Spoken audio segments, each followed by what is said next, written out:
I'm going to start with the nation. Oil thieves threatening my life, says NNPCL GMD.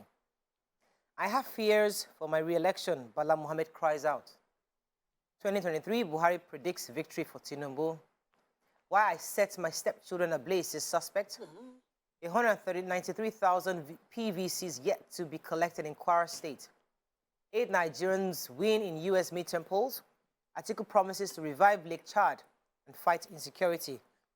Which story are we starting with? Major headline. Major headline, please. So, Mele Kyari, the NNPC, Gapatapata, and the Gapatapata of EFCC and that of the ICPC were all at a one-day legislative transparency and accountability summit organized by the House of Reps on anti-corruption, and they were all talking about the oil theft. He said that because of this fight against the oil thieves, he's had his life threatened, and that, you know, he didn't refer in the article to having reported it to any security agency. He didn't talk about anybody arresting anybody or any of the, you know, blackmailers or those threatening his life. But he said he's not bothered about it because, you know, one day, anyhow, somebody will all die one day, so he's not really bothered about it. He then went on to talk about how about 700,000 barrels of crude oil that is lost daily is not all stolen. He says sometimes oil companies refuse to pump crude into the export line when they discover that such crude does not get to the export terminal. And that, you know, they're also arresting illegal refineries, that they have pipelines from main trunks that have lines to some abandoned platforms that they are also monitoring. They have shut down about 295 illegal connections to the pipelines. They've also had illegal refineries shut down. They're also doing so much to stem this oil theft that is happening around. But the Oga Patapata of the ICPC, Bolaji Owasonoye, just leave me. I don't want to be saying chairman, DG, and be mixing them up. So he said that we are losing about 60% of our revenue to bad agreements. And I would have loved details of those bad agreements because, you know, that deal that the Attorney General was overseeing for us in the UK and several others like that. So I would have loved details, but the report did not, you know.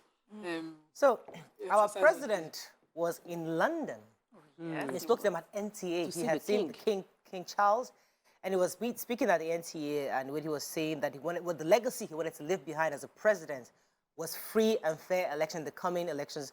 He's saying that he doesn't want politicians to manipulate and put money, and of course talking about vote buying. He said that it was going to ensure that there's no going back on ensuring that there's a free and fair election. And he also predicts, when he was asked about does he think his party will win the elections, he said he was convinced that Asiwaju Bola Ahmed Tinubu will win because of his track record in Lagos State and the fact that he's an experienced politician. And when he also touched on the Naira, the change of Naira that was recently said by the CBN, he said he's completely backing up the CBN, that they need to change the Naira, and they're giving enough time to December 31st to get Nigerians to bring in all the cash with them into the legal system so we can actually have a proper transparency. He says that he believes what the CBN governor said, that it to curb inflation and reflate the economy. And he also touched on his health. He said, he was asked, are you healthy? He said, I'm a very healthy person. That the reason why I come to London for my medications because I've been patronizing this same doctor since 1978. And this is where I've been going there for my medical checkups. And so I'm only going there for my regular teeth and eyes. And I've been doing that since 1978. So I'm very healthy. There's nothing wrong with him. So all of you saying that because he's president, he's not going to London to do checkup. Now he has answered your question.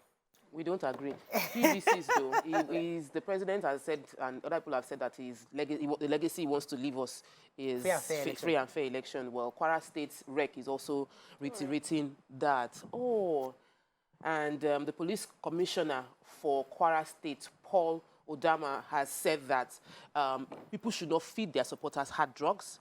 That politicians shouldn't feed their supporters hard drugs. He also mentioned, the police commissioner for Kwara State mentioned that politics should focus on issue-based campaign and they should not talk about personalities. He said that they will be following the rule of law, no vote buying. The police and other security agencies are going to be on ground. That politicians should ensure that their supporters don't destroy other people's billboards and opposition's campaign materials. And that for me was very important. Okay, let me take this is an update. We remember the story of a man who set ablaze 5 of his stepchildren, and according to the recent update is that 2 of those children have died. The man who did this, Mr. Joseph Ojo, was being asked why he did it. He said that he has 4 wives, and that it was just his particular wife, the last one, that's always giving him issues. He says he has the first wife, he has never strangled her, or the second wife, but this one, that every time he gives her money, she would never buy food in the house or feed him, and she never washes his clothes. They're constantly fighting, and on this particular day, these children beat him up alongside their mother, and so he was so upset. He set them ablaze. Their biological father is currently asking for help for the other children who are still in hospital. He says normally the children will stay with him on the days that he doesn't go to the farm. They come to him on Fridays, and on this particular day, he had been called to say that his ex-wife's husband's house was set on fire, and finally went to the hospital and found out that 2 of his children have passed on, and they need help with the others who are still in hospital. Really sad. Moving on quickly now to The Punch. Controversy surrounds Atiku Convoy attack in Borno. Picture here of Nigerians who won the Nigerian Americans who elected in the U.S. during the midterm elections. Again, kidnappers strike on Lagos-Ibadan Expressway, commuters shot. Car rams Ogun, motorcyclists on one way and 6 crushed. Why Nigeria can't implement AU free movement, says federal government. 28 killed in the Benue clashes, government demands probe. INEC to sanction 23 workers for illegal registration. I told aggrieved governors my worries, says Bala Mohammed, and AMCON recovers 307 billion naira debt. Stories?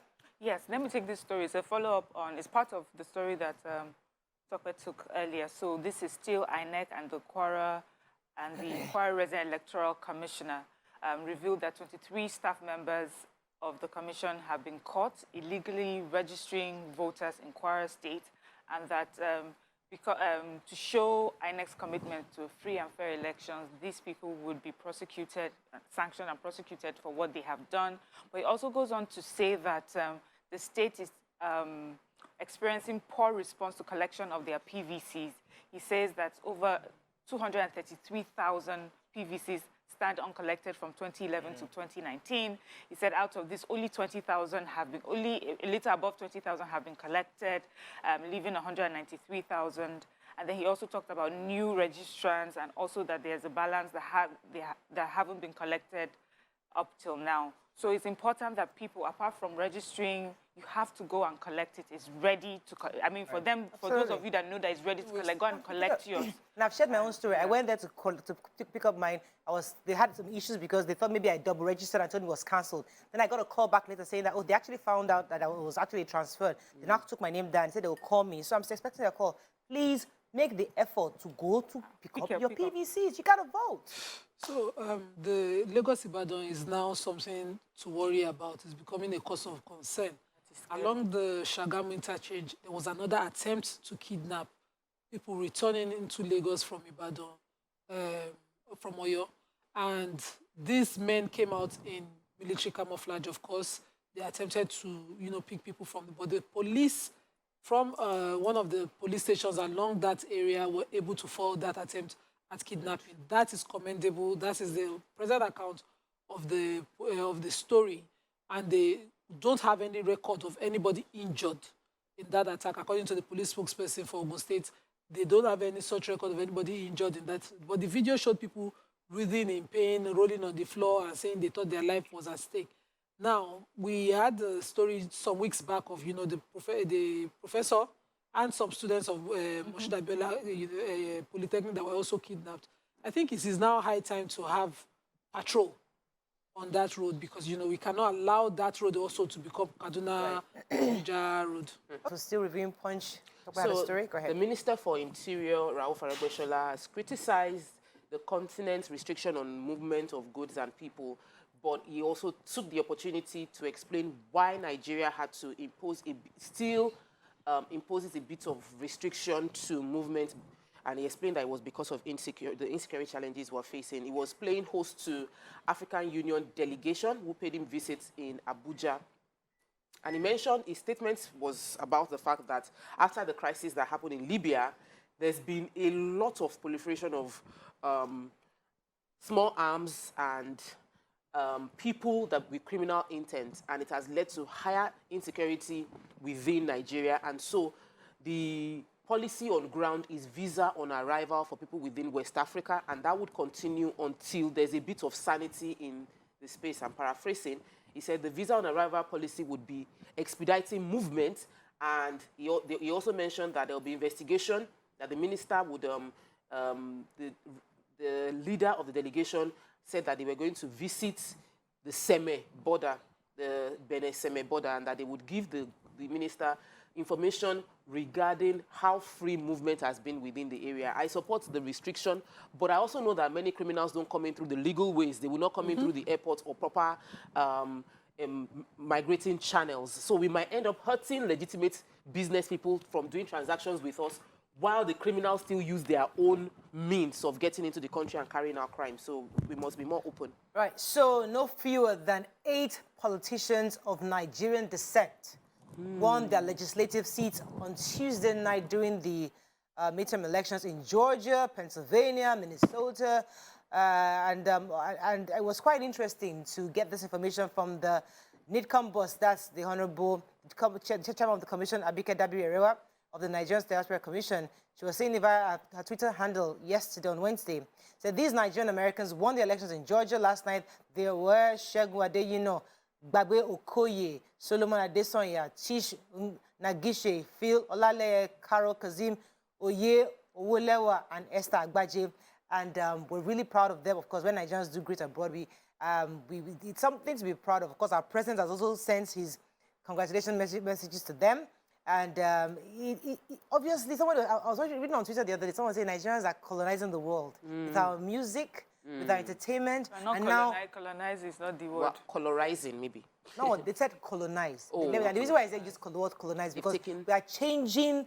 We're bringing our own culture of entertainment, music, and we are getting it to the point where people are now absorbing it, they're dancing to it. So we're colonizing them in that angle. Now, with our leadership skills, with our ability to lead, hopefully, as we lead the world, we can come back and lead our country at some point. But let me know, it's not our hot topic. We're not colonizing, we're influencing. Yeah. What's I don't know. All I know it has a negative connotation. Colonize is negative. Oh. Negative. Okay, so I can choose my words. So let's say we're influencing the world. Yeah. Okay, we'll write it down. Let's see. But that was what I saw on Twitter, colonizing. I know. Okay, let's people. move on quickly to Daily Sun. Panic in Maiduguri as gunmen attack Atiku's campaign convoy. Truck drivers block Enugu-Port Harcourt Expressway in protest.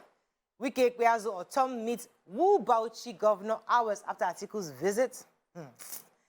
Your remarks against Fulani herders unbecoming, Northern Elders tells Otom. Bayelsa flawed in presidency, says minister overwhelmed. Reps query NPC over 1.2 billion naira expenditure for stakeholders. NNPC reforms. My life is being threatened, says Kiari. 2023, over 27 states have successfully taken delivery of beavers, says INEC. 28 killed, others missing in Benue communal clash. I didn't see some. Which state were you taking? Okay, so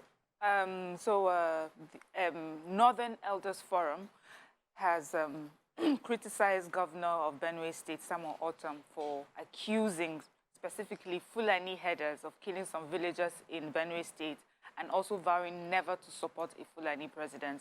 The group is saying that it is unbecoming for a governor to politicize insecurity, that that they, of course, know that there's insecurity and things are happening, you know, in that area, but to make it, to give it an ethnic coloration is not right. It's pitting ethnicities against each other, and that for them, even as a group, they are asking that whoever it is that's running for president must tell us what he plans to do to fight insecurity, and also to help with the constant, you know, politicizing or coloration of a particular ethnic group as, you know, bandits and terrorists. he said the group is also saying that they acknowledge that there have been some Fulanis that are found as bandits and this, but that does not make the whole community or the whole ethnicity bandits and terrorists. So the governor, has been sort of advised to check his speech. Right. I know there's an update, although I didn't see it in this particular report, where it says that the governor has apologized. So I guess... Okay. I wanted to take the NPC, that's the National Population Commission, appearing before the House of Reps Committee to defend their budget for 2023. And they were made to explain how 1.9 billion expended on stakeholder summit across the country was utilized. The budget did not carry that amount of money, and that money has already been expended. Also, they have spent 5.2 billion naira spent on mock census state by state. They said the summit was held at the Villa and across 36 states in Nigeria, and those different summits were supposed to be the cost of the 1.9 billion. They are asking them to come and explain and show how this was judiciously spent or how it was expended. I personally have not been counted for any mock census. I don't know how the mock census was done, but the mock census have already happened, according to them in this report, and 5.2 billion was the money marked for it. So the House of Reps, the Honorable Chudi Moma was asking them, for more details on this and asking them to appear before the House Committee to defend it. You need to take the Rivers story. Articulated vehicle drivers have blocked the Aba axis of Enugu-Port Harcourt Expressway, and they are protesting against the dilapidated nature and alleged extortion by soldiers at checkpoints. Now, I know this because my brother-in-law lives in Port Harcourt, and he was supposed to come to Benin, and they shifted their trip for a week because the road was blocked. You can't leave by road from Port Harcourt. The protesters are saying that they are even cooking on the expressway. The roads are bad. They listed the several roads that are bad, and they said their trucks are stuck on the road. They can't go anywhere, and at night, several soldiers would come and extort 1,000 naira from each person, saying that there is curfew in Abia State. So the conversation now is the soldiers are extorting us. The roads are bad. Our vehicles are getting damaged, and they are asking the government to look into this. That even aside from the military, there are touts that are also doing their own from 9 p.m. And they listed the areas that this happened. This is just a breakdown. Yes. Because trucks have an association. Association reports to a certain ministry or commission or agency. What have they done? Have you aside from, before you got to the point of protesting, there was a breakdown of communication between the truck drivers and the ministry in charge. So somebody should be getting fired at this moment. There's a standstill of 25 kilometers. Yes. There's no life. How can you be in traffic for 25 kilometers? Back to us, leadership. Somebody must have wait until things will get very bad. Because then they're just the government, but somebody between them and the government didn't do their job. Let's move very quickly to Vanguard. Outrage trails attack on Atiku's campaign convoy. Who took that? Nobody. I took that story. Echo Nafes elect leaders that can ensure unity, says Sanwo-Olu. How Undo Amotekun rescued us after 4 days, says 6 kidnapped victims. All threats why NNPC engaged private security contractors, says Kiari. Many injured as gunmen attack commuters on Lagos-Ibadan Expressway. Ararome drags Buhari to court, demands 100 billion naira over unlawful sack as NNPC chairman. 8 Nigerian Americans emerged victorious in U.S. midterm elections, and Northern elders tackle or Tom over the anti-Fulani comments as governor apologizes. Okay, which story? Let's take the major headline. I'm taking this story from Maiduguri, Borno State. So the presidential candidate for the PDP, Alhaji Atiku Abubakar, his convoy and his supporters were attacked yesterday by hoodlums. They say that 174 of their supporters were injured and over 100 vehicles were vandalized. And he's accusing the APC and also, for staging these attacks. He says that this is something that happens to them every time in these areas. They had just left the Palace of the Sheikh of Borno to Ramat Square, that's the venue for where they're supposed to hold the presidential rally when these attacks happen. Although we have a response from the police, the state police has debunked the attack and saying that the police was provided to give security for the campaign convoy, and also peace was ensured throughout the campaign. I guess we would get, but there are pictures. I mean, if we look at it, there are pictures to show that this happened. So I wonder exactly what the police account to say that there was no gunman attack. The witness we have to run.